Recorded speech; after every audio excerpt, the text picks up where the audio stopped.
भगवत गीता जैसा कोई दूसरा शास्त्र नहीं है।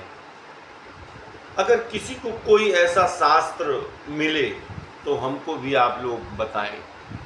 भगवत गीता के 6ठे अध्याय के पहले श्लोक में ही भगवान श्री कृष्ण ने संपूर्ण संसार पर कैसे विजय प्राप्त कर ली जाए, वो भी गृहस्थ जीवन में ही, ऐसा भगवान ने बताया है। भगवान ने कहा कि अनाश्रिता कर्म फलम कार्यम कर्म करोति यह, ये श्लोक का आधा चरण है। जो कर्म फलों का आश्रय न लेकर के करने योग्य कर्म करता रहता है, बस इतनी सी भगवान ने बात कही।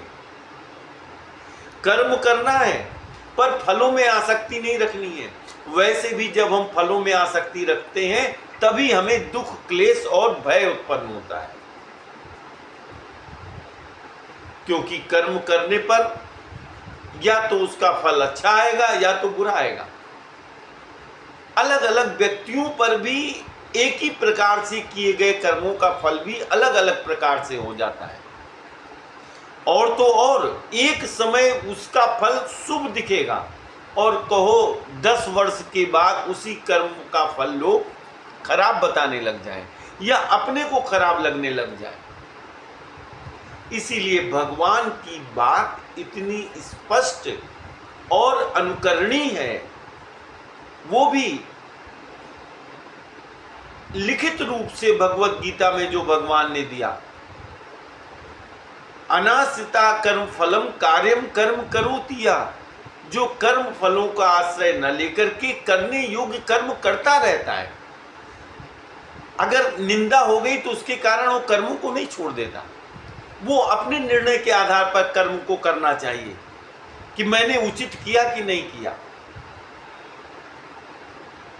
अगर दूसरा कोई उसमें आलोचना कर रहा है, अगर अपनी गलती प्रतीत हो रही तो सुधार लेना चाहिए, अन्यथा परवाह नहीं करनी चाहिए। भगवान कह रहे हैं इस प्रकार जो कर्म फलों का आश्रय न लेकर के करने योग्य कर्म करता है वो सन्यासी भी है, योगी भी है।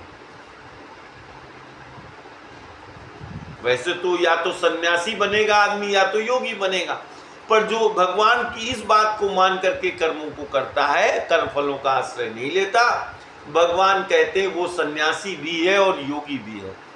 अब हम लोग पूरा श्लोक सुन लेते हैं, उसके बाद आज की बात पूरी होती है।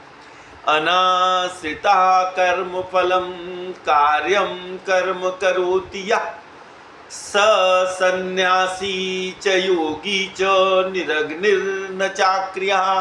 गीता के 6ठे अध्याय का ये पहला श्लोक है और ये श्लोक श्री भगवान वाच करके है। भगवान ने कहा है।